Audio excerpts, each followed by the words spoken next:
I've had the company for 25 years, and today we're still independent and it's privately owned by me. So I like to oversee every aspect of the company. We started off, I kind of started life as a candle maker. That was my craftsmanship, that I enjoyed making candles. I kind of had got a break when I was working in Old Bond Street with an agrochemical company, a Japanese company.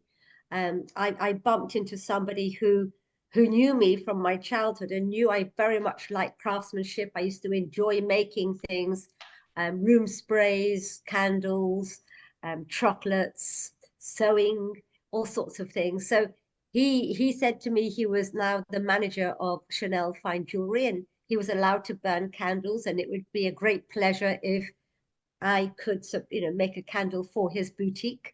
Wow. So it took about 6 months to create the candle that was in the brief, which had to be the color of Coco Chanel's Corondel screens at the Paris Ritz, and they kind of wanted a certain type of scent.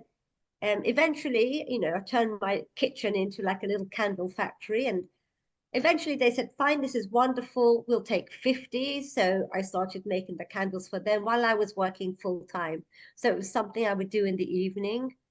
And then afterwards, other people came calling, like Burberry came calling and said, like, we smelt those candles. They look so lovely. Could you make candles for us? And then so it kind of grew organically. It wasn't really a business decision that I was going to go back into perfumery or anything like that. So it was um, a great opportunity for me to be able to work with what I enjoy doing best, which is craftsmanship, making things. So bit by bit, I reduced my hours at the work, and then I spent more time recreating and doing a lot of white labels and making for other people. And I had to form the company, Ormonde Jayne, so I could write invoices. And then that's how we are today. So that was 25 years ago. Today we've got 52 members of staff. We've got a big studio that's like the size of an aeroplane hangar. We're still independent and pouring everything ourselves and making everything ourselves. We're audited. So we are inspected because we're manufacturers. We're inspected. All our rooms that we do everything in are looked at and inspected because we have to have the certificate of good working practice so that we can export. Mhm. And we've stayed true to our philosophy. So that's where we are today.